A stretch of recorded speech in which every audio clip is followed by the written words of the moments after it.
Greetings everybody around the world. It's time once again for Ancient Aliens Radio. This is the dedicated radio show for the cast of Ancient Aliens. Here we interview authors and researchers as an ongoing investigation into the ancient alien theory.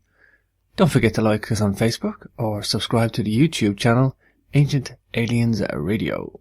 We have Brien Foerster on the show today, going to talk about Egypt, Peru and Easter Island. So let me tell you about today's guest and his books on lost technologies of Peru and Bolivia. Ancient Peru and Bolivia, like Egypt, contains enigmas and mysteries, especially in stone, which most conventional scholarship can't explain. Rather than simply being exclusively the works of cultures such as the Inca, there are many megalithic wonders which defy both the conventional timelines and known levels of technology. The most glaring example is most likely Pumapunku, near the shore of Lake Titicaca in Bolivia. This hints at not only being several thousand years old, but also seems to have been achieved using what we would call high-level machine technology. Brian's been off to Egypt to look at technology over there too. And he's also known for work on the elongated skulls in Peru. So we're going to talk about all this today. Let me see, can I get our guest on the line? Hi, Brian. You know, and talking to you today, we spoke a few times, and I guess... let's tackle your first book, your most recent one first, Brien, the Easter Island book. I'd been aware of the Easter Island. I have a first edition of the Kontiki expedition, and I'm glad you gone into that in the book, Brien, and about, you know, you've really kind of just enlightened me to the remoteness of Easter Island and the difficulty around what academics actually think about it, how difficult it was to get to, who inhabited it, and the mystery surrounding it. And the book's called Easter Island Guide for Inquisitive Minds. So give us a brief synopsis of the book, Brien, in your own words, and how it came about, really. Well, Easter Island is one of the most obscure places on Earth, and most people would be acquainted with the giant heads that are seen, which tend to be at least 20 feet tall, made of stone. Very enigmatic. Many people on the planet, you know, if you show them a picture of Easter Island with the heads, they'll, you know, recognize what it is. But it's more intriguing to actually visit the place, which I've done twice. The last trip was with geologist Robert Schoch and Hugh Newman of Megalithomania. And it's far more complex a place than most people realize. Most academics believe that it was solely the Polynesians who arrived there and inhabited the place, did all of the construction and carving. But the more you literally dig into the story, the more complex it becomes. It seems like there were at least two cultures, the Polynesian people being the second culture, and the older culture, which I'm still researching, were most likely the people who made not only the elongated heads, but what's important to know is that each one of those heads is attached to a body. So when you see a head sticking out of the ground in a picture of Easter Island, you're actually looking at just the top section. The rest of the body is underground. Mm-hmm. Yeah, and they're underground quite a bit, Brien, aren't they? A lot of these, something like 20 feet of sediment built up to these? Yeah, that's right, because there's the complete torso and leg sections and arms. Limited excavations have been done to expose this, but what we've learned is that of the 900 or so Moai figures, which is the native name, each one is a complete body unless the head had been broken off during warfare or other occurrences. I guess that's one place, as you're saying, quite rightly put, that, you know, people see the images of the Moai and they automatically think Easter Island, but that's literally all they know of it, and I'm guilty of that too. Don't get me wrong, I've been totally captivated by these Moai statues and what they maybe represent, and the mind can ponder. Just before we get into the Moais, and you just mentioned about the groups of people who inhabited them, and you talk about blonde and red-haired people, Brien, and the long and the short hairs. Probably just discuss that a little bit, and it's something I'd never heard before. So. Okay, well, the basic story is that there were two groups there. There was a group called the Long Ears and another group called the Short Ears. The Long Ears seem to be the aristocracy or the rulers. And the more that you do research about them, you find out that from some historic accounts, including Roggeveen, who was the Dutch explorer who named Easter Island because he found it on Easter Sunday and was the first European to arrive, he stated in his journal or log that he saw people of different skin tones and different hair color. He saw people with black hair, people with red hair, and people with blonde hair. So what it seems to be the case is that the long-eared people were to some degree genetically different from the short ears, and the short ears most likely were the Polynesian people. Mm. Yeah, it's totally fascinating. And the Spanish accounts even say that they were like Europeans in some way. Yeah, well, the main thing is that they were lighter skin. They had these pronounced long ears because they had distended their earlobes in order to wear jewelry to distinguish themselves from the others. And also that's where the reddish brown or even blonde hair comes into play. And Thor Heyerdahl was the one who wrote about this in the 1950s, I believe, and he was completely scorned by academics at that time. But the more research that I've been doing, because I'm a sailor, of ocean currents and wind patterns, there seems to be a much more complex story to Easter Island than simply an eastward migration of the Polynesians, finally finding this basically little dot in the middle of the ocean. Should probably just tell people about the Kon-Tiki expedition, just for those that aren't aware, because it's an older story, Brien, about Thor's adventure.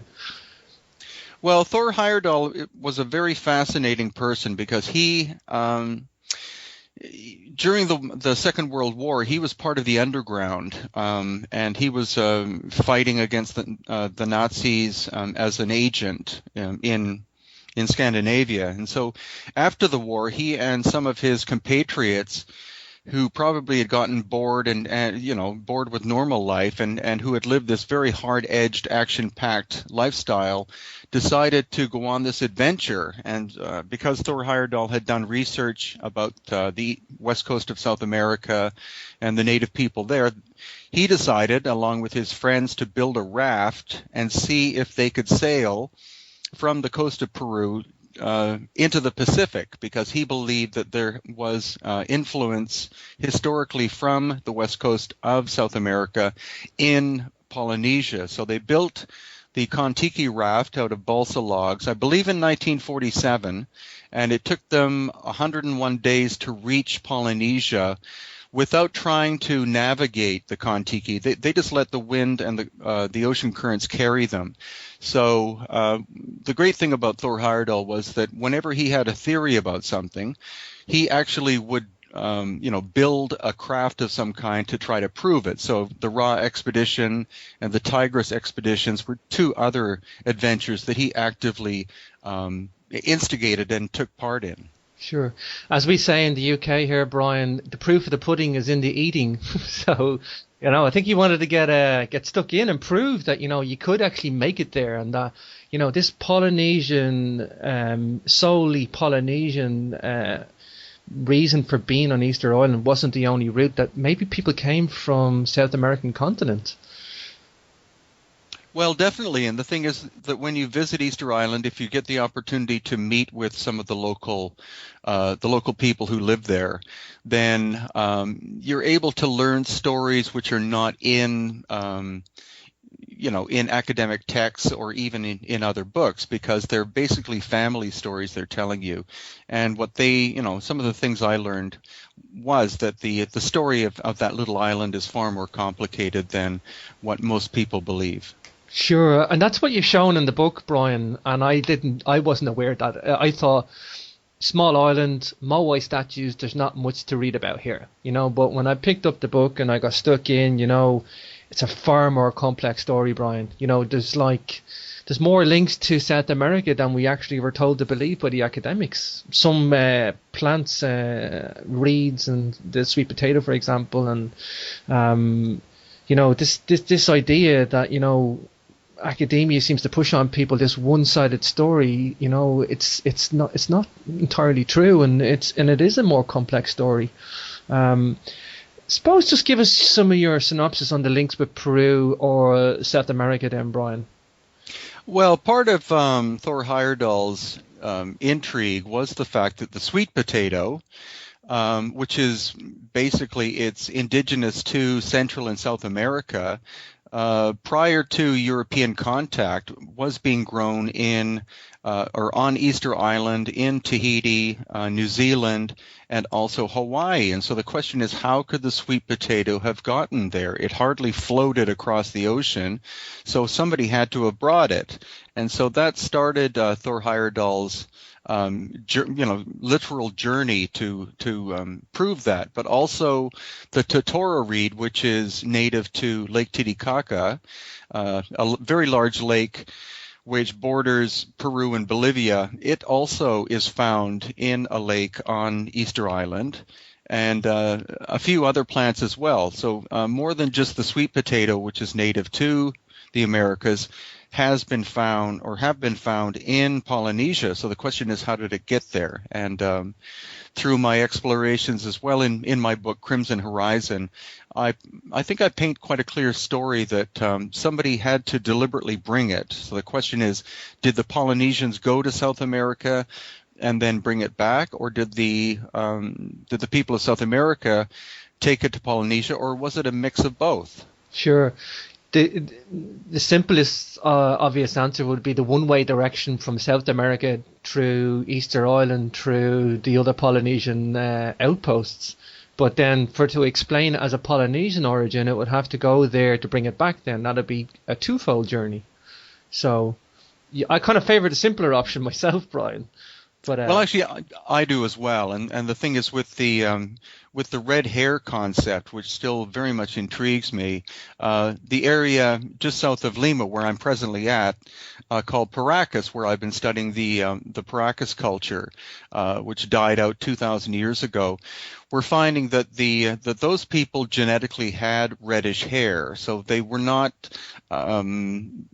completely Native American as we generally think of Native Americans being black-haired and dark-skinned.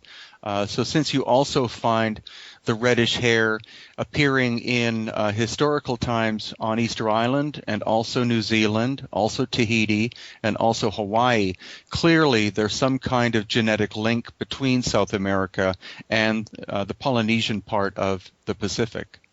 Sure. The Paracas link, I definitely very convincing, Brien. I think you showed that very clearly and very well.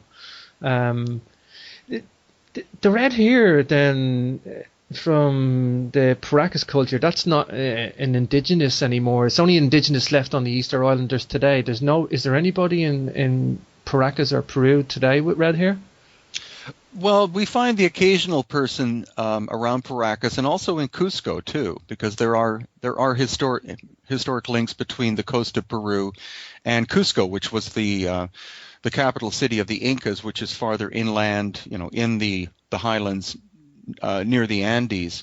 And so you do find the occasional person, but the question is, because these are modern times, is their hair dyed or is it natural? It makes it much more difficult to ascertain. But what we've found out very recently, as in 2 or 3 weeks ago, is that samples of 2,000-year-old Paracas hair has been analyzed by scientists in California, and they've been able to prove that that hair was not dyed red.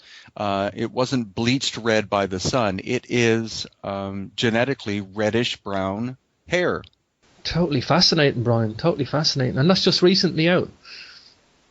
Awesome. Okay, Brien, let's talk megaliths, because there's megalithic walled platforms there. They do look like the South American megalithic structures, yeah? Yeah, would you find that a strong link, or do academics tend to brush that off, or?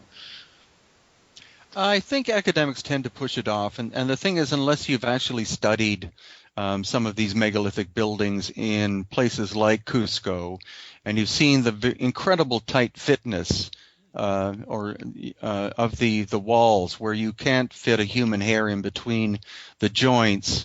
And then when you see at 2 places, possibly 3 on Easter Island, you see the same thing. It's not like everything built on Easter Island was really of high quality, tight-fitting stonemasonry, but you do find 2 or 3 sites.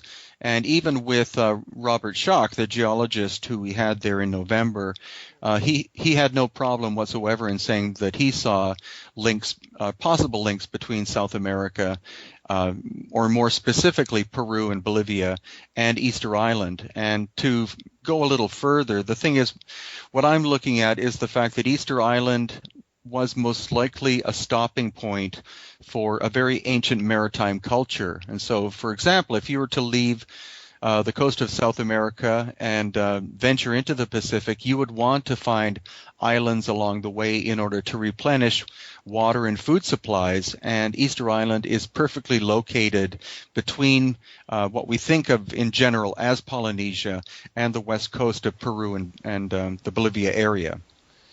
Sure. I've had Dr. Robert Schoch on the show, and I think we discussed some of Easter Island with him. And so the megalithic platforms, how many of them are there then, Brien? There's in total? There are quite a few on Easter Island, but they vary in quality. Sorry, Brien. Are we talking different phases of construction then? Definitely, and that's a very important point. The thing is that again, if you believe that it was simply the Polynesians arriving from, say, Tahiti around the 10th century AD, then over the course of the 600 to 700 years prior to contact with the Europeans, you wouldn't see too much variation or evolution in building style. But what we find are most likely 2 or maybe 3 distinct styles of construction. And very similar to in Peru and Egypt, what you find is the farther back you go in time, the higher the quality of workmanship and the larger the stones that were used. Sure. And it's something the academics don't like to point out in Peru either, that, they say the Incas built all this, but I believe in a pre-Inca, a very ancient pre-Inca civilization, I suppose. Would you agree with that, Brien? Well, completely. The thing is that because of the tight fitting of the stones, the fact that many of these stone structures in Peru and also on Easter Island are very hard materials like basalt, andesite, or granite. The tools found in the archaeological record, which are bronze chisels, copper chisels, and stone hammers in the case of the Inca, they couldn't possibly have done that workmanship. It's not a question of it being difficult. It's a question of it being impossible, because it would be the equivalent of trying to cut a tree down with a plastic knife. If the tool material is softer than the material you're working on, you can't do anything with it. Sure, and this is something you've done in your career, Brien. You've been carving. You know how to carve stone, and you know the densities of stones, like. Yeah. Yeah.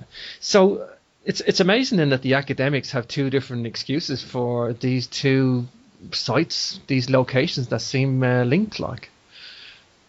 Yeah, but it's and the thing is, I don't want to bash the archaeologists or other scholars. I'm just saying that there are holes in their theories, and therefore the holes have to be filled with something. And I like to use science and use the technical knowledge of people like engineers, stonemasons, geologists, etc., to assist in filling those gaps. Mm-hmm. Okay then, Brien, academically or speculatively, how far back are we talking for Easter Island?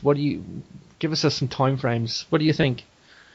Well, again, with Robert Schoch, who recently published a book about the Forgotten Civilization. Exactly, Forgotten Civilization. I only had him on the show quite recently for that as a book review, so it's a fascinating book, definitely, Brien. Yeah. Well, it is, and the thing is, what he's looking at, and he's not alone in it, because Graham Hancock looked at this, at least a decade or 2 before, and other researchers as well, is that the end of the Ice Age was not like a gentle long-term event. It seems like it happened very rapidly, approximately 12,000 years ago. And so the planet as a whole went through an incredible catastrophe. And that's where we're looking at a gap in time between about 12,000 years ago and somewhere around 6,000 plus years ago, where there's this amnesia of humanity, because around 6,000 years ago is where you find cultures in the Middle East, etc., suddenly starting to rise. But it's the gap in between. So Dr. Schock had no problem in believing that some of the moai, especially the large ones that were very finely done and buried up to their necks in silt, were constructed or at least shaped maybe 12,000 plus years ago, which is completely counter to most academic thought, which believes that civilization only began about 6,000 years ago. Sure, you talk about the amnesia of humanity there, Brien. I think that's something everybody's wrestling with these days, and I think that's why there's such a big interest in historical mysteries now, where people want answers, Brien, and people want to get to the truth. I definitely feel that, and definitely with the listeners on the show too. Just on the moai statues, Brien, let's talk figure. How many and how big are they? Well, there are between 900 and 1,000 of them, and they vary in size. Some of them are only, a few of them are maybe 6 or 8 feet tall, but some of them are, 20, 30 feet tall. And again, the vast majority are buried up to their necks still. Some of them are believed to even be completely submerged in the silt. So we don't have a real exact number as to how many there are. But there are also two distinct styles.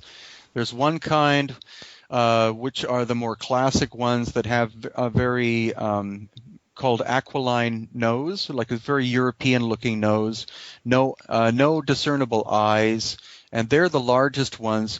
Conceivably made of slightly, or at least in some cases, much harder basalt material or basaltic material.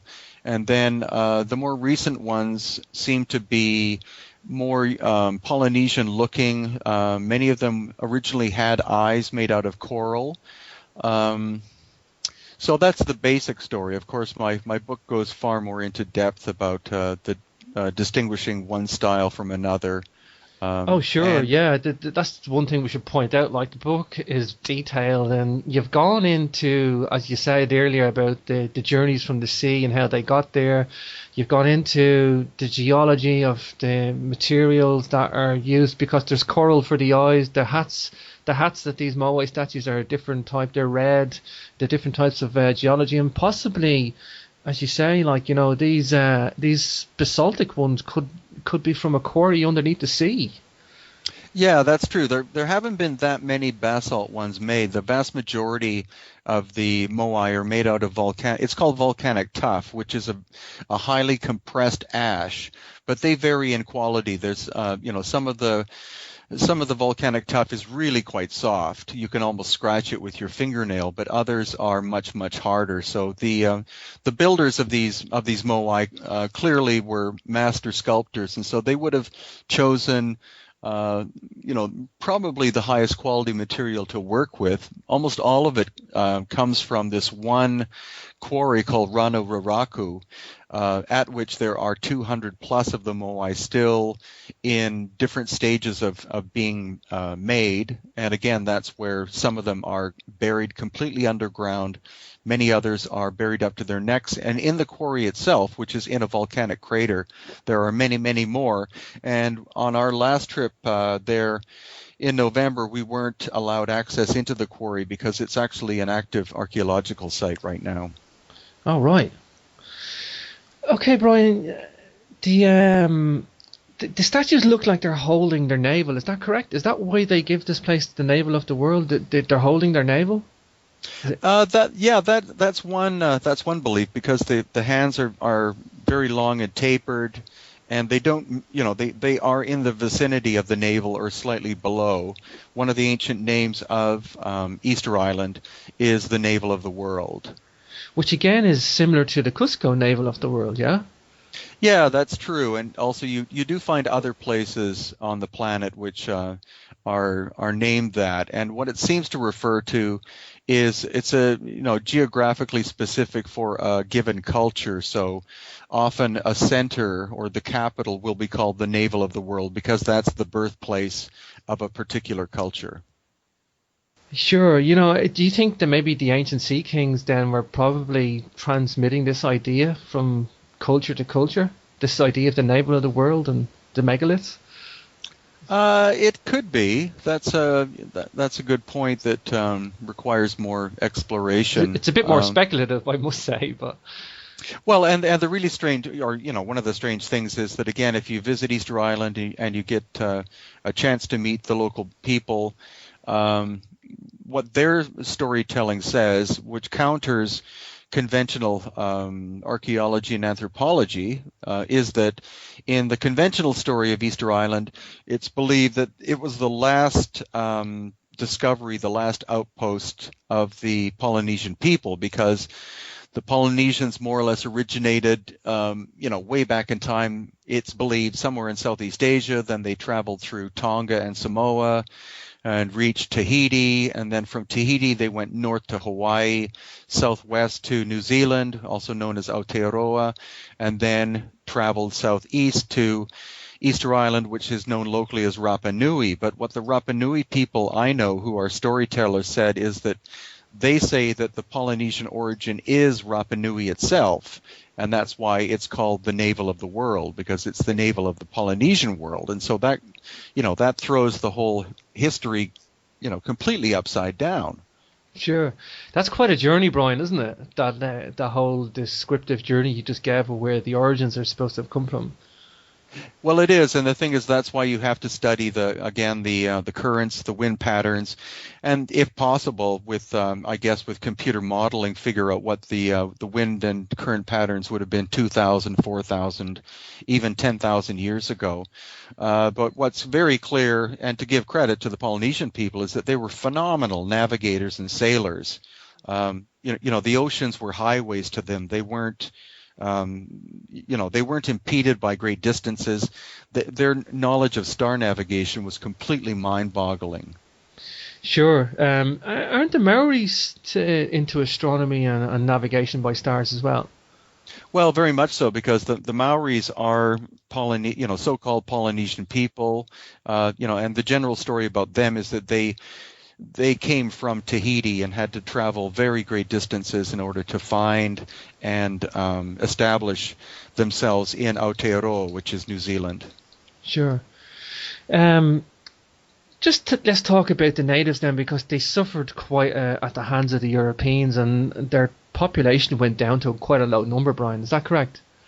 Yeah, it's an incredibly tragic story, because prior to contact with Europeans, the population of Easter Island was probably about 5,000 people, and there's a lot of conflicting stories again between what the academics say and what the native people say as to what happened to their island.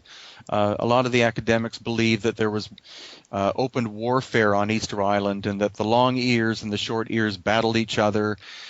And there was such frenetic activity to build these moai that they wound up cutting the last of the palm trees down, denuding their island. And I don't think that's the case. It seems more likely that the Polynesians brought, by accident, the Polynesian rat with them, and the rats themselves were probably more responsible for denuding the great forests of Easter Island than the people were. Mm.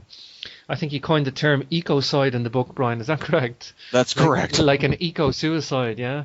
But that's not true. I don't think that's true either. And that gets bandied about quite a lot, Brian. Yeah, and the other important point is that whenever you have these, these colonizers arriving, for example, Roggeveen showing up, he and his crew by accident most likely introduced European diseases to the local population. So they're, population of Easter Island plummeted over the course of 200 years or even less than 200 years, from, again, about 5,000 to finally down to about 111 people in, I believe it was the 1860s. And so the resident population of Easter Island at this point is a mix of mainly Easter Island Polynesian with Chilean and other European and Tahitian bloodlines. Sure. I just think the whole story of Easter Island has become alive for me now, and it's very much more mysterious than I ever thought. And it's not just a couple of statues on a remote island, which is what it gets purported to be. The story of how they got there, their culture, it's the whole thing's shrouded in mystery. And one of the most mysterious things for me is the Rongo Rongo script. Just tell us a bit about that, Brien.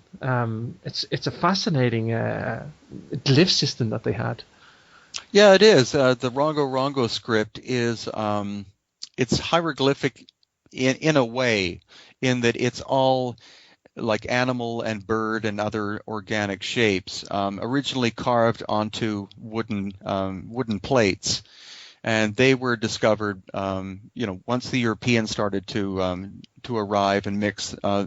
Then these Rongo Rongo plates, which had been hidden away by the priesthood, were found, and to a great extent, the vast majority of them were burned by zealous Catholic priests. But most academics have a difficult time with Rongo Rongo because it's the only example in Polynesia of where you have a hieroglyphic system. You don't find that in Hawaii or Tahiti or amongst the Maoris of New Zealand. So the question is, how did Rongo Rongo develop? Was it, truthfully, was it independently developed by the Easter Islanders, or is there outside influence? Some people believe that there's ancient influence from the Indus Valley.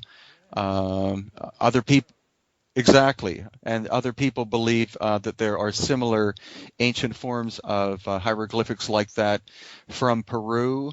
So it's very, very intriguing. Nobody's been able to crack the code, as far as I know. Yeah, the gauntlet has yet to be laid down for them. But I think was Jacques said that some of the glyphs may represent solar outbursts, which is what he goes into in Forgotten Civilization, and which is why Mohenjo-daro and Easter Island may have the same glyphs appear. They're not totally the same glyph system, but there's a lot of the characters get repeated in Mohenjo-daro. I quite like that in one respect. But I do also believe in an ancient global maritime culture, with the many maps that are out there. I'm sure you're aware of the maps, Brien, that exist, and I suppose, that's another line of links that could have happened between. It's a long way from Mohenjo-daro to Easter Island. That's the puzzling thing, though. Yeah, that's true. I mean, I think Robert's theory, along with his wife Katie, is plausible in that it could, the Rongo Rongo could represent these atmospheric phenomena that were seen, when there was a major solar outburst, possibly around 12,000 years ago. But then again, it could more relate to the Indus Valley script, or the Indus Valley script may be based on the solar outburst too. No one really knows, but it's something that thankfully many different people are starting to look at, and eventually it would be good to, of course, to have an answer to it. The problem is that with Easter Island, since the population, dropped from 5,000 down to 111, and that a lot of the nobility and the priests, etc., the people of high knowledge were literally dragged away from the island in the 1860s by slave ships that took them to the coast of Peru.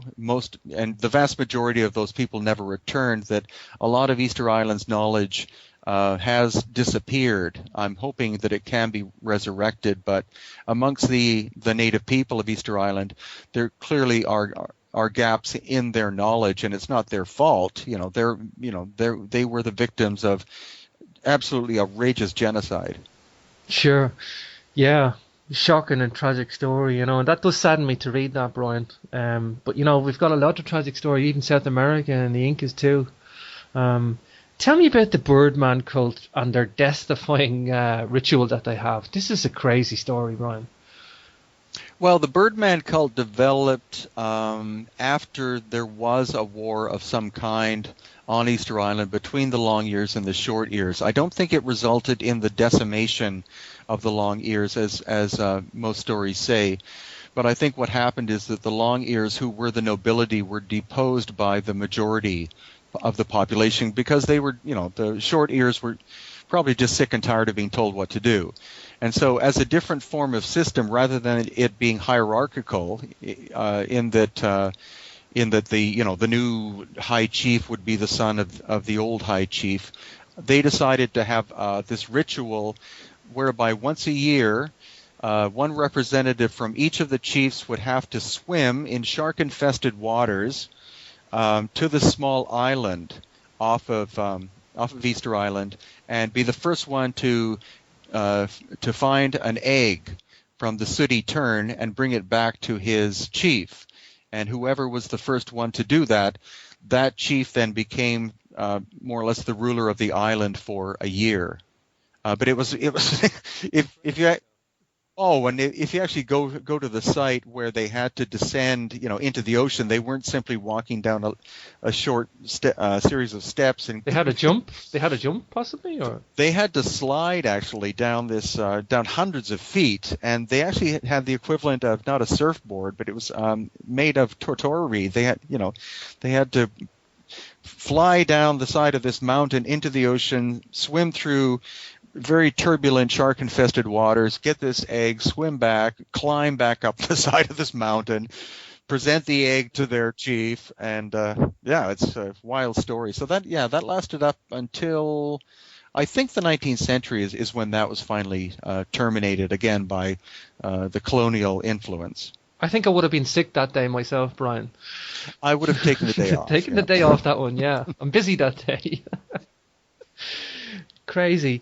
Okay, Brian, look, there's a couple of other things I just wanted to say. What do you find on the astronomical alignments there? I often hear that there's solstice alignments there as well. Yeah, definitely. There are solstice and equinox alignments. And the finest example of a tight-fitting stone wall literally faces South America. So I think it's much more complex than simply there being solar alignments there. It's something else I'd like to get much more into on a return trip. Sure. Well, I hope you do, Brian. I mean, the book is a lovely read. Give us the name of the book, Brian, and give us the location where we can get it at. Actually, I'd like you to name it if you don't mind. Oh, Easter Island, Guide for Inquisitive Minds. It's available on my website, which is hiddenincatours.com, mainly as an ebook right now, but it's also available in paperback from lulu.com, that's LULU, and also as an ebook through amazon.com. Sure, and it's a fascinating read, Brian, and there's so many little anecdotal stories and pieces of information in that, you just don't get everywhere, and you've got this wonderful way of putting in alternative viewpoints with academic viewpoints and leaving the reader decide, and that's a very key thing, I think, for a writer to do that. Let's get into some. I want to talk about the Lost Ancient Technology of Peru and Bolivia book, Brian, because I just found this totally fascinating. Yeah, this one really makes the mind boggle, Brian, and you've done a lot of research into this. Give us a little synopsis of this book, Brian, and why you decided to write it, I guess.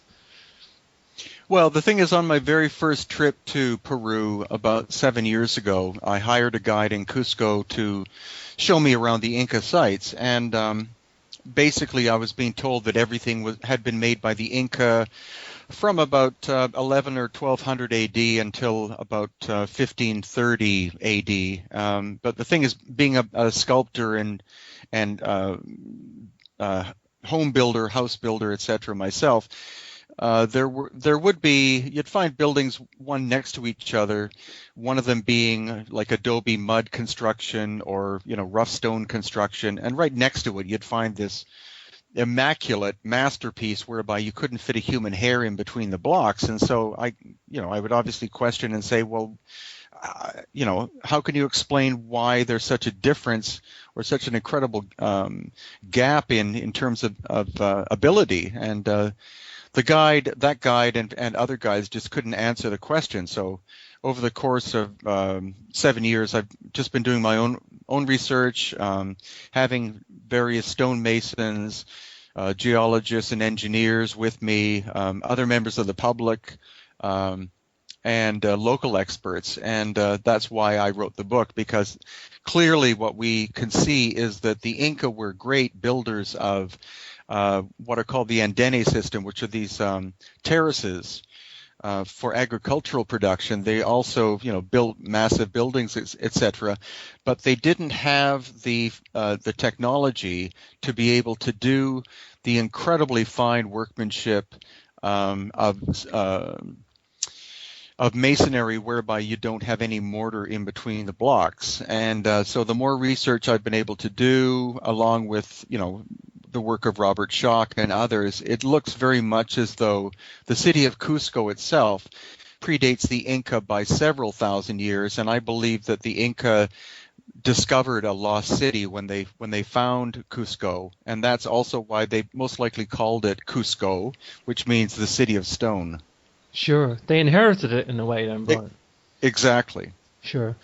Tell us about the engineers. You had Arlen Andrews, Dan Guthrie, and Christopher Dunn on the case, and this is the key thing. You brought these engineers and their research to the table.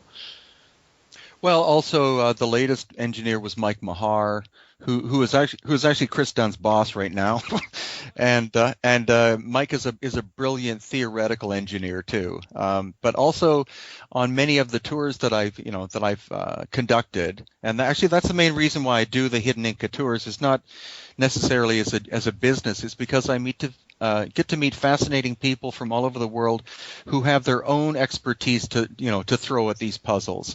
So all in told, I would say I've been with at least 20 engineers looking at these buildings, and none of them can come up with a conventional answer as to how they were made, and none of them definitely would say that the Inca were capable of building them using bronze chisels and stone hammers. They had to, whoever the original builders were, they had to have had some level of advanced high technology in order to achieve the workmanship that we see, and which has endured through huge earthquakes over the course of centuries, if not thousands of years. Sure. I think all the engineers that I talked to about these ancient monuments, Brian, and I think you'll probably agree, is that they'll all agree on one thing. You have to think outside the box of how they did it. Not that they can come up with the answers, but they know that it's so far outside the box, like. Yeah, definitely. And that was what was great about the recent trip to Egypt, because with Chris Dunn, with the 2 books he's written, in Egypt, we see really obvious examples of lost high technology, where saws and drills and tools that we're acquainted with were used on quite a massive scale. But in Peru, you don't really find that. You find what almost seems to be the molding of stone, which is not within our present capability. So that's where an engineer like Mike Mahar was great, because he was able to ponder on, if you look into the future, if we had sonic or vibratory technology, how could this have been achieved? And he came up with some very intriguing ideas. Sure. It's something we're going to get into Egypt in a bit later on, Brian, and I've just confirmed your friend Chris Dunn for mid-June, hopefully, so he's agreed to come back on and have a chat as well. Just on Sacsayhuaman, I think that's probably the best, I hope that's the right pronunciation, forgive my pronunciations by the way, Brian. Sacsayhuaman, it looks like these things were soft at one point in blobs, and then dropped into place, and that's how they got, for me anyway, that's how they got these such tight fitting of stone together. It probably explains why they got all these multifaceted angles to all sit together.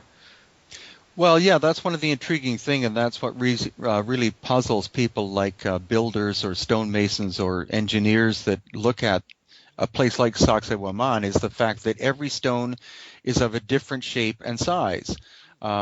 Extremely hard to do that, Brian. Oh, Extremely. yeah, exactly. Because, the logic we use is that you like to use uniform building blocks like bricks, because if you have a uniform shape, then you can say, well, we need 100 of these this way and then 10 that way and 5 that way in order to make a wall. But with these people, every single block was different and so tight fitting that, again, in a lot of cases, you can't fit a human hair in between them. The largest one of the stones is 125 tons. It's 17 feet above ground, 12 feet below ground. And the other intriguing things are that, number one, the stone is andesite, which is a very hard material, at least as hard as granite. And number two is that the quarry from which these stones were extracted is from about 42 miles or around 70 kilometers away, 2,000 feet lower in the Sacred Valley of Peru.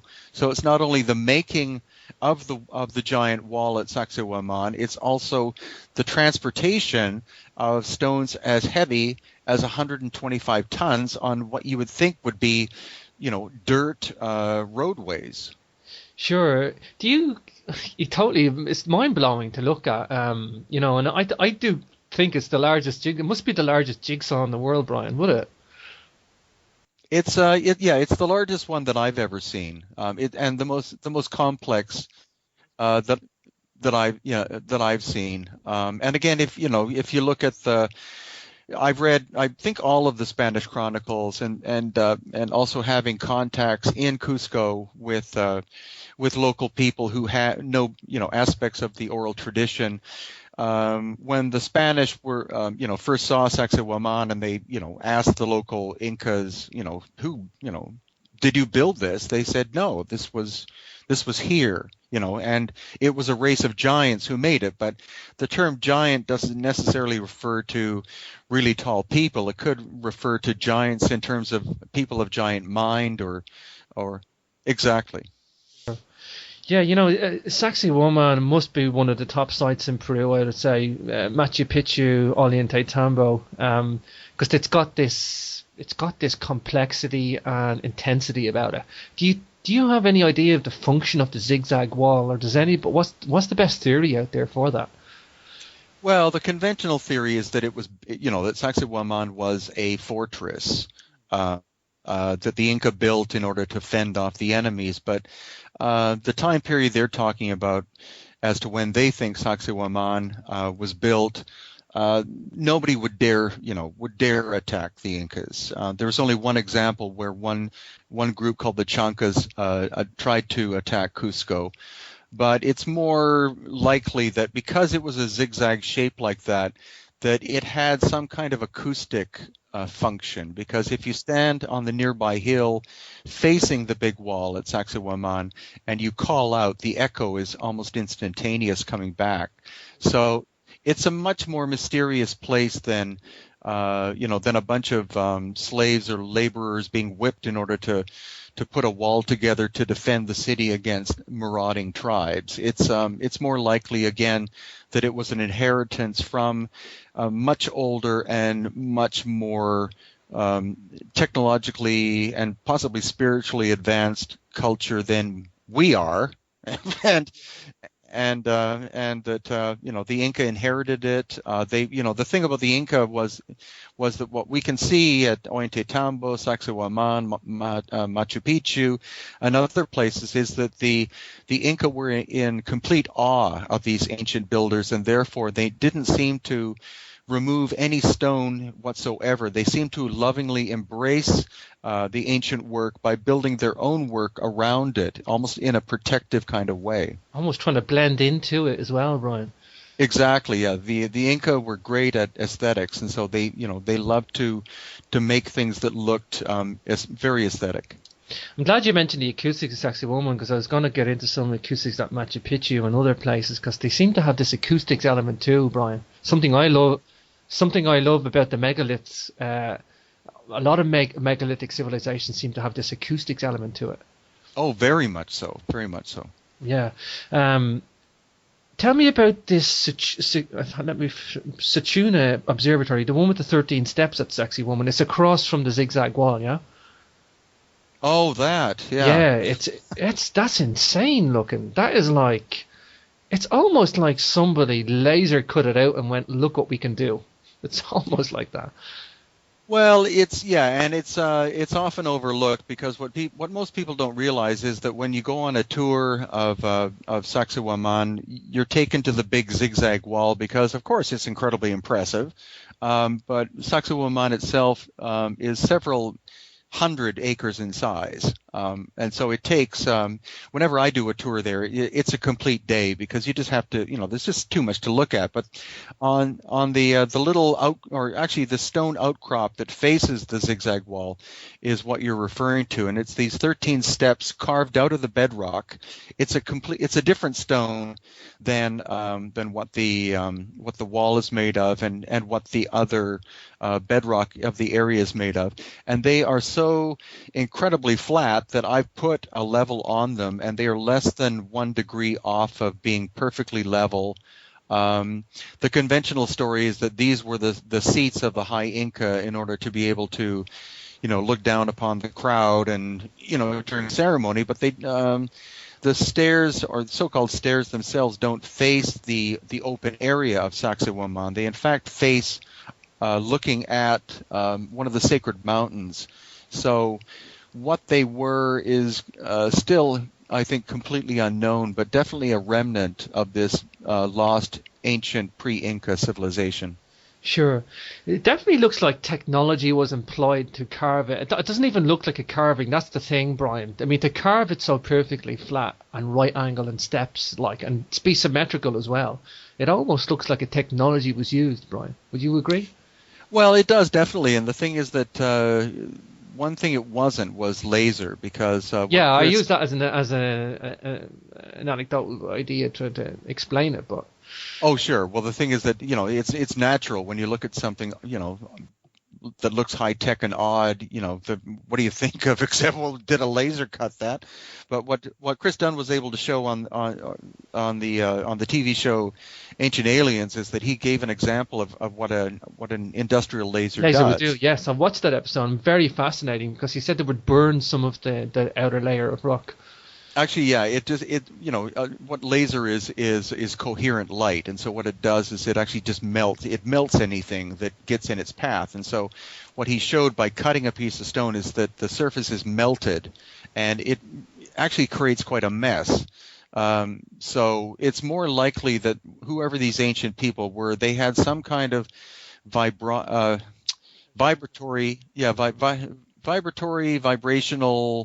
technology that was able to destabilize the surface in a very focused way in order to remove the surface. Sure. And and the cube-like chunks. This is just one example that looks very beautiful and very symmetrical, but all around the Sacred Valley is these cube-like chunks removed from random outcrops, Brian. I know it's really funny because they are literally everywhere, and they're just, I mean, and there seems to be no reason for it other than I'd like to think, right, when I see it on, you go, okay, there's another example, and they don't even seem to be near monuments sometimes. These big monuments of Sacsayhuaman, they're just like a small outcrop in a field, and they're like basically somebody's just come up and took a cube, or maybe right angles to each other. I think they were practicing and experimenting with their technology almost, Brian. It could be, and the local expert is Jesus Gamarra, and he was he's been a great teacher of mine because he's been studying this for probably 40 years. His father, Alfredo, before him, and when he guided me for a day through the Sacsayhuaman area. And we would, literally stumble across these weird outcrops of stone that had these shaped surfaces, one after another. Many of them not at the tourist sites, the famous tourist sites. Finally, I turned to him and I said, "How many of these things are there?"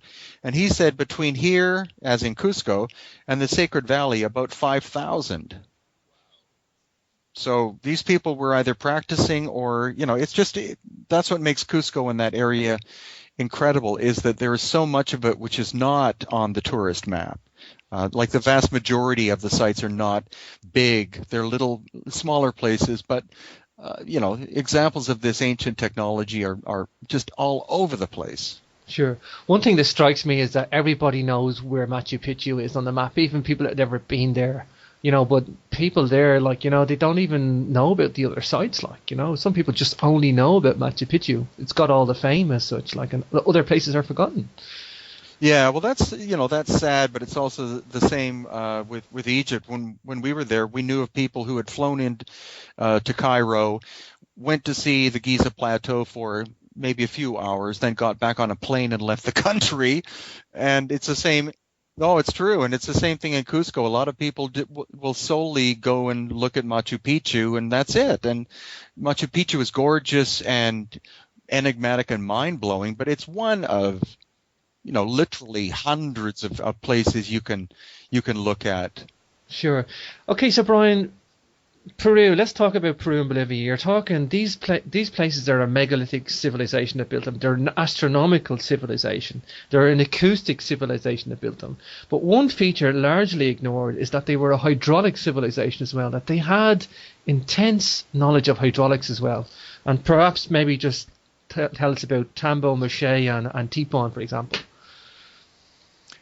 Well, yeah. I mean, those are examples of Inca mastery. The important point I want to make is even though, we do have obvious examples of a much older civilization that technologically looked like they were more advanced than the Inca, it's not to put the Inca down in any way. The Inca were an astonishing civilization. They were the largest civilization of the Americas. And at one point that encompassed at least 15 million people. But one thing they were absolute masters of was agriculture and the movement of water. And so what they were capable of by building their andene system, which are like step-like terraces, somewhat similar looking to like the rice paddies you see in places like Bali or in other parts of Southeast Asia, in the Sacred Valley, which is just outside of Cusco, these terracing systems would go from the valley floor up to the tops of mountains. So you're talking, 2,000 vertical feet, and they were brilliantly designed so that water. When water was deposited at the top, it would trickle down and move evenly all the way through each one of these terraces down to the valley floor. But also what the Inca were capable of doing was building aqueduct systems and channeling water from high mountain lakes and streams. And so that allowed them to have water running 12 months of the year. Cusco has a very specific rainy season.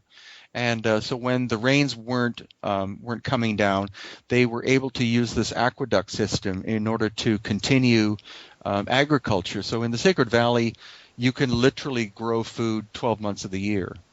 Totally fascinating. Very advanced, Brien. Totally advanced. And a lot of these hydraulics, and when I say hydraulic civilization, they had channels and all buried into the ground where these water spouts would come back out again and filter down and like a gully system like. Yeah, they also had they had aqueducts, but they also had underground water channeling systems too. So they were a very brilliant people who that's one of the reasons why the Inca too were able to expand so rapidly. It wasn't through conquest and bashing people over the head as much it was that they were able to absorb other cultures because of their advanced knowledge of agriculture, metallurgy, and many other fields of science and the arts that they were quite welcomed by many different cultures. And that's why when the Spanish arrived, the Inca civilization, I never call it an empire, but the civilization was vast in scale. Sure. Everybody needs water and food, Brien, and they were very much in tune with Mother Earth. Yeah, and the Inca were masters at also producing different varieties of food. They had at least 200 different varieties of potatoes, 200 varieties of corn, each one adapted to a very specific microclimate. Yeah, did they genetically help that along by breeding different varieties? Is that what they did? Yeah, they did, but not, of course, with the god-awful genetic manipulation we're doing. They were able to cross-pollinate exactly, and crossbreed. So that was another advantage that other cultures were able to take advantage of when they joined the Inca civilization, was that the Inca would offer as gifts varieties of potato and corn and other kinds of food which were specifically adapted for the other cultures' microclimates. Sure. I have to talk about the Coricancha and the technology there, Brian, and you go into that quite a lot in the book, Lost Ancient Technology of Peru and Bolivia. I do want to get to Bolivia as well, but the Coricancha, Brian, that place is off the scale. You know, I kind of liken it to, it's like if you had a Technics Lego set and somebody took half your pieces away and just jumbled up the rest. You know, and that's kind of what the Coricancha looks like. Random, complex carved blocks lying dotted around the place that we've kind of lost the true meaning of their function. Do you have any theories of what the slots and the holes are, Brian? Well, I'm very fortunate in that we live a few blocks from the Coricancha, so whenever I want to go to the store, I have to walk past this building, and you know, I do so at least once a day, and every time my wife will tell you, I shake my head, because after 7 years and probably hundreds of trips past the building, it's like I still can't get a grip as to what it was. The thing is that during Inca times, it was the spiritual, energetic center of the Inca culture, but I think it's one building that definitely was inherited from a much older civilization, and probably had more of a pragmatic function to it. The Inca used it as their temple of the sun, but it is just immaculate in terms of the way that it was put together. And it's the greatest example of where you can't fit a human hair in between these stones. It is a complete enigma. Yeah, a complete enigma. You know, if there's anybody that's into mystery out there, you know, Peru is the place to go to. If you want to feed your brain with mystery, I mean, it's full of it, Brian. You know, the stone of the 12 angles and that section of that wall, Brian, you know, they actually carved what they call it the puma and the serpent. They not only put these andesite blocks onto this wall, but they use different colors to bring pictures out of it as well. Yeah, that's the amazing thing, is that these polygonal walls, such as also at Sacsayhuaman that we were discussing, not only did these people decide to build with each stone being unique in shape and size, but they also decided to put jigsaw puzzle patterns of animal shapes in. So what you're referring to is the Inca Roca wall, which is quite close to the Coricancha in the center of Cusco, but we also find that at Sacsayhuaman and other sites where they designed animals like the puma, the snake, llamas, birds and things, fish, into the construction at the same time, making it even more complicated. Sure. You know, that's almost like saying we have an intellectual prowess, look what we can do type of thing, Brian. Yeah, and the thing is that these animal patterns are so subtle that unless someone points them out to you, you'll never know they're there. Sure, yeah. I see the picture of the postcard, you know, that you actually nearly have to be pointed out and go, oh, yeah, because there is a slightly different coloration in the stones, because the andesite's like a green and the other one's grey. Is that right? Yeah, and actually the postcard was actually photo enhanced, because all the stones are the same color. So right. Basically, someone will point out the head of the puma and then the body, and then once you see it, then you'll always know it's there. But if no one points that out, it just looks like another rock. Sure. It's almost like they were showing off, Brian. I don't like to say it, because I do think there was a very intellectual mind at play. But I think so. But I think they were incredible. You know, it's being subjective, but I think they were very proud of their workmanship. And I just get a feeling anytime I'm near any of these buildings that they really want you to try to figure them out. Yeah, they want you to look and go, how on earth did you do that? You know, well, I've definitely get it. There's definitely a sense of loss there, Brian. You know, and that's what you say, lost ancient technology, because it is a lost ancient technology. There's stuff there that we can't explain today, Brian.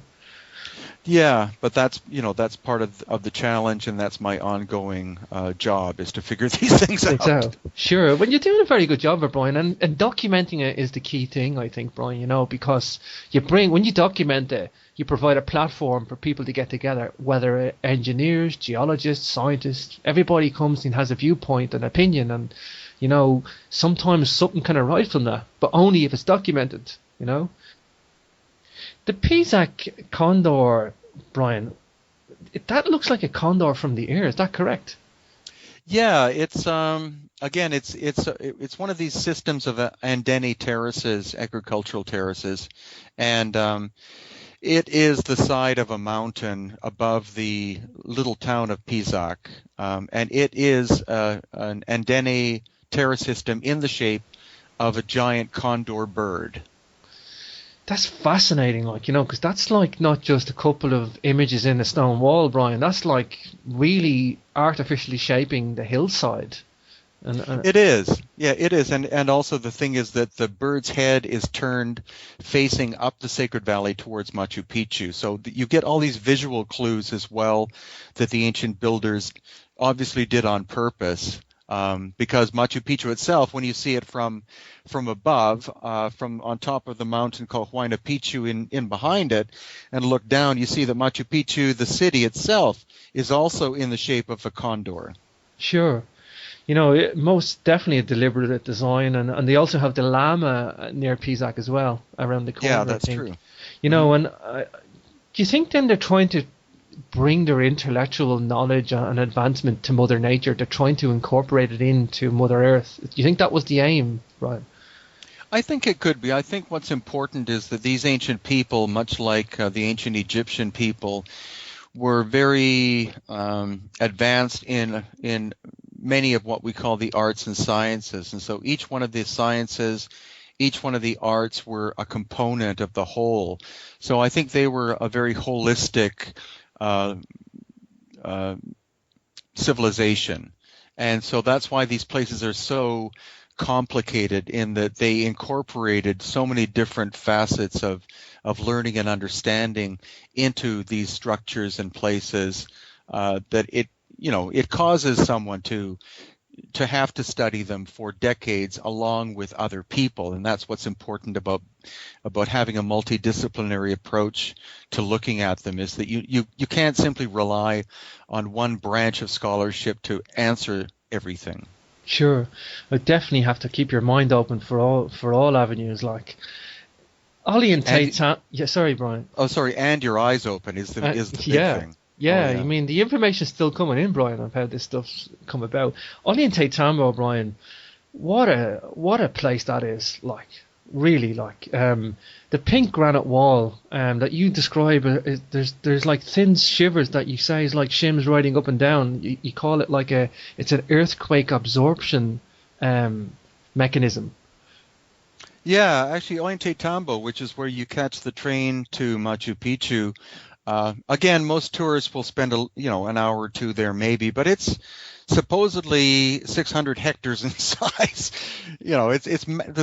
It's much bigger than simply the fencing around the government archaeological site. It's huge. It incorporates the town of Ollantaytambo, the valleys, and etc. But the major part of it is this massive wall and Andeni system, on top of which sits the remains of the Sun Temple, made out of this pinkish red granite that was brought from a mountain across the valley, and it was an engineering masterpiece at the time it was constructed. And what we're looking at are simply the ruins, or even basically the shell of a once very grand building.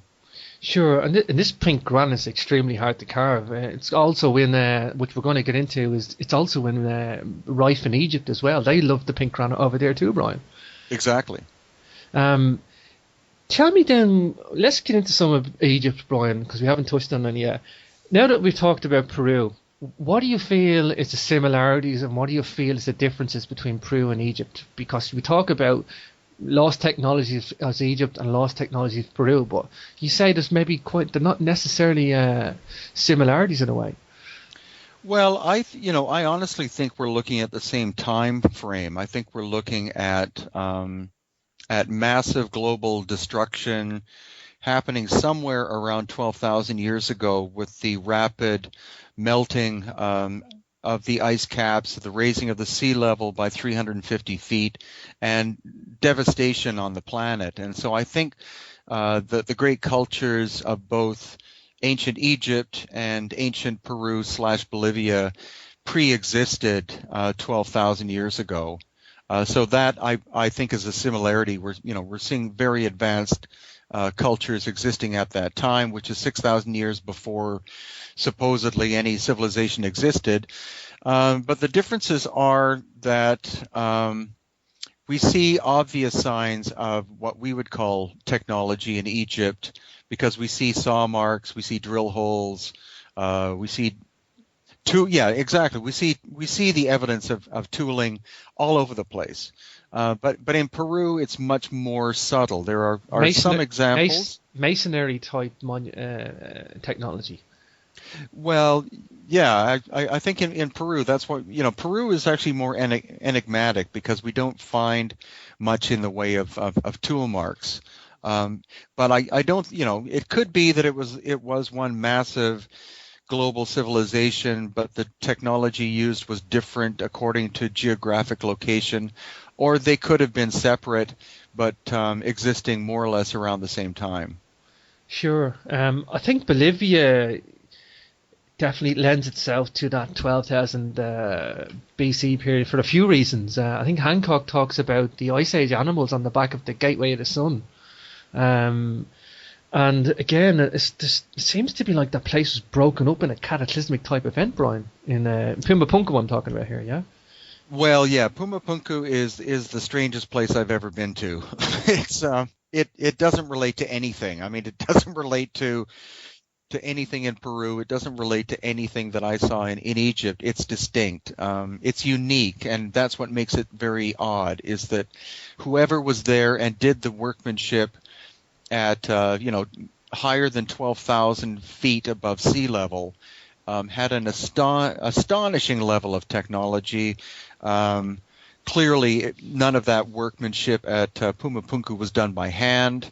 The stone itself, which is a hard gray andesite, was brought from 70 kilometers away. Most of Pumapunku was buried under mud for up until less than 100 years ago. And, it is the weirdest place in terms of archaeology that I've ever been to. I've been there at least 10 times, and every time I leave shaking my head. It's odd. Wow. It's the best word to use for it. Simple but effective.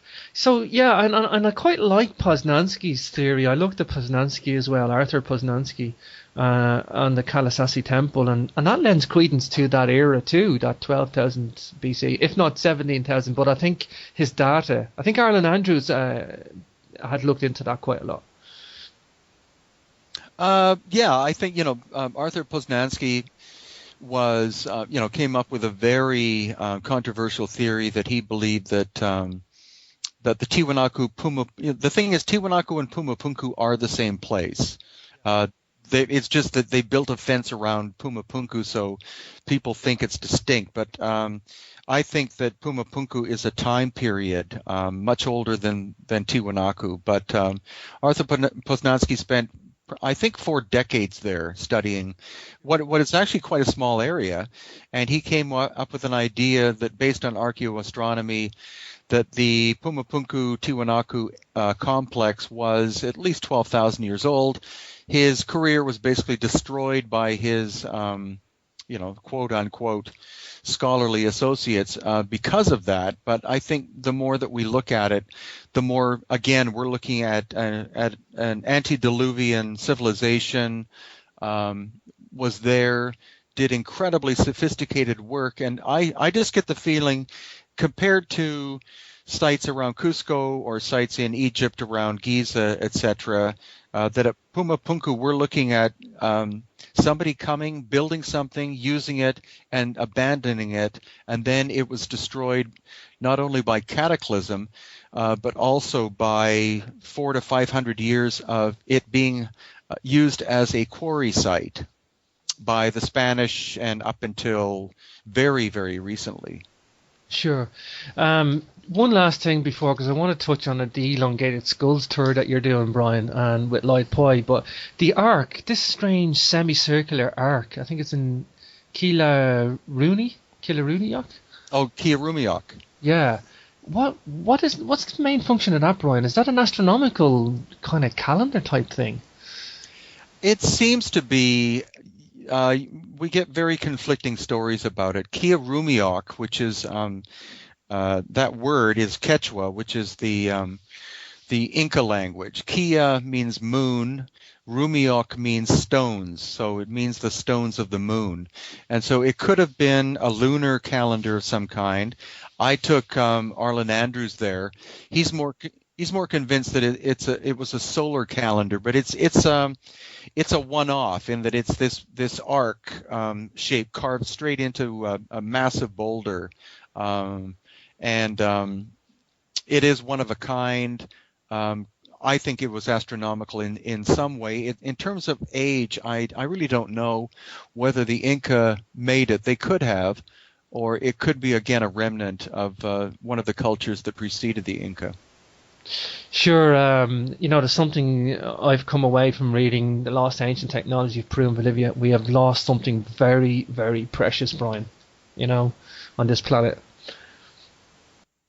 Well, we have, but we're rediscovering it because we're looking at these things with open eyes, and again by using a multidisciplinary approach, and not necessarily thinking that somebody who's a scholarly academic with a PhD has all the answers. I mean, the other great thing I like about the tours that we do is that I listen to everyone's opinion.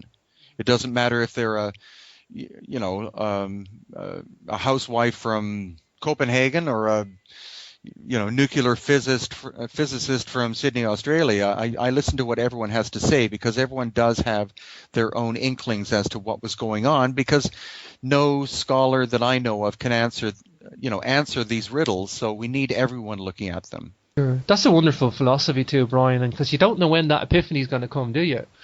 No, you don't. It can come from a retired professor, or it can come from a 10-year-old kid.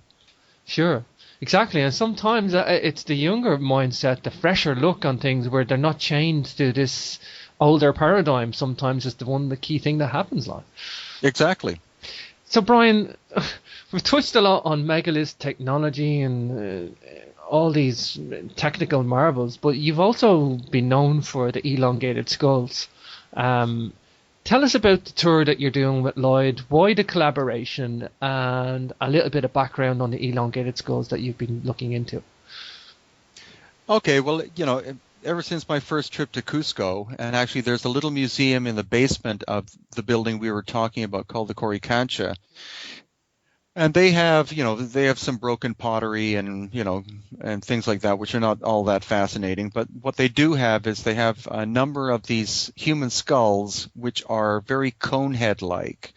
And, they look quite odd. And so they have labels on them saying Inca. And ever since I first saw them, I, of course, was intrigued. And so in the years that I've been doing this work, at many different sites there are museums, especially where you find megaliths, where you find examples of these elongated skulls, including Pumapunku and various other locations.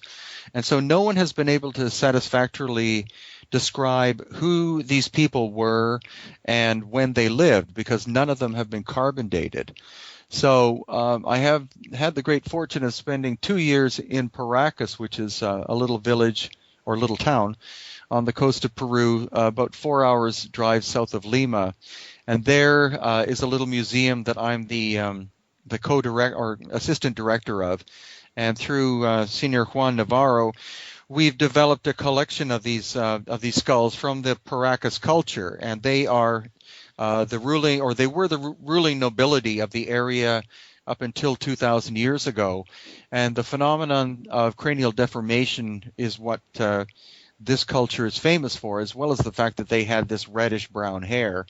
So over the years, what I've been doing is researching, by building a collection of them, the different shapes, the different characteristics, what distinguishes them from quote-unquote normal human. And the most recent work is that we've been able to find that some of the skulls seem to be natural, like as in naturally elongated, and not the result of disease. And so the reason why Lloyd is coming is that he's been the caretaker of what's called the Star Child skull for about 12 years, which is not a normal human being. It could very well be an alien-human hybrid. And so I want Lloyd to come and look at the elongated skulls, and for he and I and a group of guests to come along and all together to examine, and we can physically examine these skulls. We're going to take them out of the cases and look at them and inspect them. And all of us together see what we think was going on 2,000 plus years ago. So we're going to cover not only the Paracas area, we're also going up and spend time in the Cusco area, and possibly also go to Pumapunku and Tiwanaku. Sure. So are we talking two types of skulls then, Brien? Are we talking artificially cranial deformation and then as well as a naturally elongated skull? Yeah, I think what we're looking at that there was a population of people, if you want to call them people, who lived in the distant past who were naturally elongated in terms of their skulls, basically conehead looking. And that small population interbred with normal humanity. And over the course of centuries, or maybe even thousands of years, the genetic component of the conehead look began to disappear. And so because these people were nobility, then cranial deformation began in order to try to bring back at least the look, if not the people themselves. So it's quite a small percentage of the skulls that appear to be natural cone heads, but that's also why we have presently 3 teams, and soon there will be another team doing genetic DNA analysis of these skulls in order to develop scientific papers to show to the general public and to academia. Sure. So is this the collaboration with Lloyd then? He's doing some DNA analysis, is that right? Yeah, Lloyd will be. Lloyd was the first one to get samples of the elongated skulls, and so I haven't actually physically met Lloyd, so that's why I'm looking forward to spending around 2 weeks with him in the field with guests, so that we can explore this together. And it's going to be a scientific study, but that's more or less what each one of the tours we do is. Each tour is different. Each one is interactive, and it's not, me acting like a tour guide wandering around with people following me. It's important that everybody have their own input into an adventure of this kind. Well, tell us about that tour, Brien, and the details for it. I have it on the CapricornRadio.com homepage, and a clickable link there. But tell the people where they can reach you for the tour and information. Okay, it's right on the front page of my website, which is hiddenincatours.com. It's a tour that begins early in August of this year and goes for 12 days, beginning in Lima, the capital of Peru. And then there will be an extension of about 4 days afterwards where we go to Bolivia, as in Pumapunku and Tiwanaku. So we're going to have a documentary film crew with us as well, so anyone who could. Yeah, so it'll be the first time, too, that this has ever been properly documented. I have to say that with the 9 episodes of Ancient Aliens I was on, we didn't really delve into the elongated skulls as much as I would have liked to. So this documentary is going to be about the elongated skulls and about the megalithic masterworks of Peru and Bolivia. So it should be a lot of fun. Yeah, it looks a lot of fun. My next question was, have you any TV projects on the cards? So you've just answered that for me. It'd definitely be a fascinating documentary, that, Brian. It's something I've been looking at for a while now, Lloyd Poy's work and that, and it's been a fascinating collaboration when I've just seen it advertised. And I think you two guys will do a credit to the historical accounts of these skulls and see what you guys can unveil. Well, the great thing is that Lloyd has become quite an expert on human anatomy, primate anatomy, and human evolution, as well as what he calls intervention theory, which is the possibility of off-planet manipulation of human DNA. So the thing is that I've had a number of doctors and other healthcare professionals look at these elongated skulls, and none of them have really spent as much time as I would have liked to really delve into it. So Lloyd is very, very interested in it. He and I have appeared on radio shows before, and so I just thought it was a natural progression for he and I to be in the field together, looking at this, and and have people come along with us. Sure. Just for the listeners, maybe just give some examples that, this just isn't even a South American saga. I mean, these skulls are all over the planet, really, Brian. Yeah, it was a global phenomenon and most common about 2,000 years ago. There are examples of this that existed on the island of Malta, in Africa, in Russia, parts of Europe, Melanesia, possibly Southeast Asia, Central America, South America, not necessarily directly connected, but that's why David Hatcher Childress and I published a book a little over a year and a half ago called The Enigma of Cranial Deformation, to look really for the first time at the global phenomenon of cranial deformation and the possibility that this was a natural phenomenon, say most common about 2,000 years ago. Sure. Okay, Brian, you've got a fascinating collection of books. The Enigma of Cranial Deformation, another one, Elongated Skulls of the Ancients. That's available from Adventures Unlimited Press. I guess all your books are on Amazon as well, Brian, yeah? Yes. And Hidden Incateurs, they can catch your books there too? Yes. Awesome. Well, Brian, it's been a fascinating discussion. It's been great to have you on the show. You'll come back for an update with the tour with Lloyd Poy, no doubt. Oh, I'd love to. Sure, and I hope to have Lloyd on the show pretty soon. And what a fascinating line of work you're in, Brian. You must be quite happy with the way things have gone with some of the research. Yeah, I'm literally living my passion. And I won't say I'm lucky. I'm fortunate. I've worked very hard to get to this place, but every day inspires me. So it's I'm sure it'll be what I'll do until the last nail is nailed into my coffin. Sure. Yeah, well, that's a good thing, Brian, to be known that you're on a path that you want to be on. There's a lot of people out there in the world aren't, and I think people want that change, but it's good if you can find a path that you want to walk. Yeah. Yeah. Well, Brian, it's a pleasure having you on the show. We'll leave it at that, and I'll hopefully talk to you later on in the year in the fall about developments in Peru on the tour. Okay, thank you very much, James. No problem, Brian. Thank you.